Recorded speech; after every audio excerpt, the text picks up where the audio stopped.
Bonjour Carole. Bonjour Gilles. Alors, tu es experte en droit et tout ton combat consiste à essayer de convaincre le monde agricole qu'il faut absolument qu'il se saisisse du droit. Pourquoi?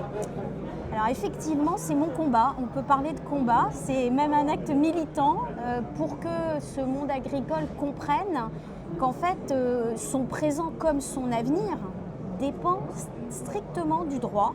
Parce que le droit pose les règles pour vivre en société, mais aussi pour organiser une activité économique. Et il se trouve que depuis maintenant les années 70, donc ça remonte, on a un droit de l'environnement, alors c'est ma spécialité aussi, qui prend de plus en plus d'ampleur, de vigueur.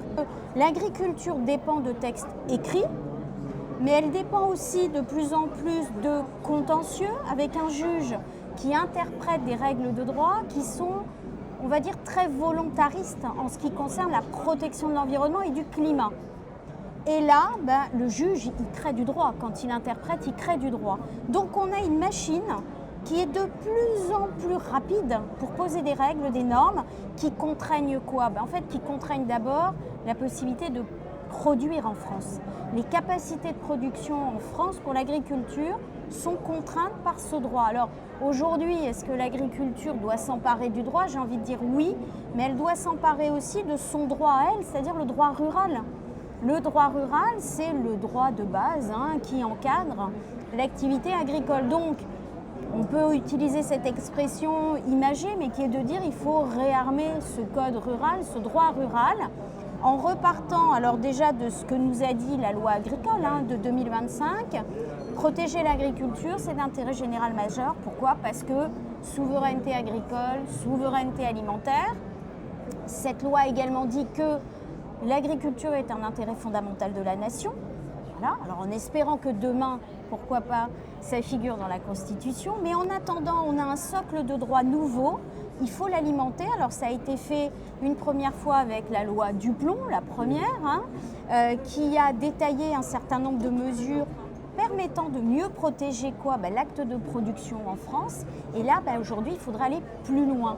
Parce que l'agriculture a besoin d'un cadre juridique qui puisse rééquilibrer cette approche environnementale. Et comment est-ce qu'on fait concrètement?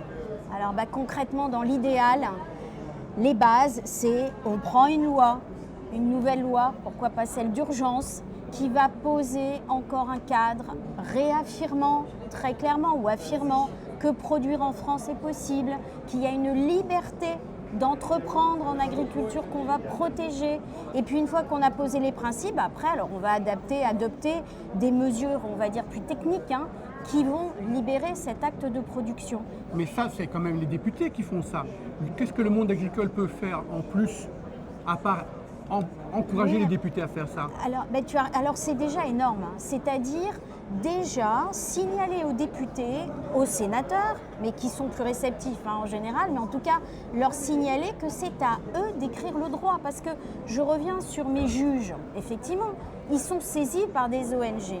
Ils rendent des décisions qui sont présentées très souvent comme étant anti-agricoles. C'est pas que le juge il est anti-agriculture, c'est qu'en fait il a entre les mains une matière juridique qui lui permet de sanctionner en fait l'agriculture. Alors réécrivons un droit qui donne aux juges des outils pour mieux protéger l'agriculture.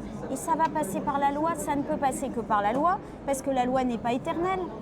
On peut modifier la loi, on peut modifier les codes, on peut réécrire en fait. Et ça, les parlementaires doivent le comprendre. Et donc, le monde agricole, il a cette mission première de dire on veut du droit, parce que le droit nous protège. Alors, tu parles beaucoup de droit mou. Est-ce que le monde agricole peut aussi faire du droit mou? Et qu'est-ce que c'est que ce droit mou? Alors, j'ai envie de dire que le monde agricole fait beaucoup de droit mou, en réalité.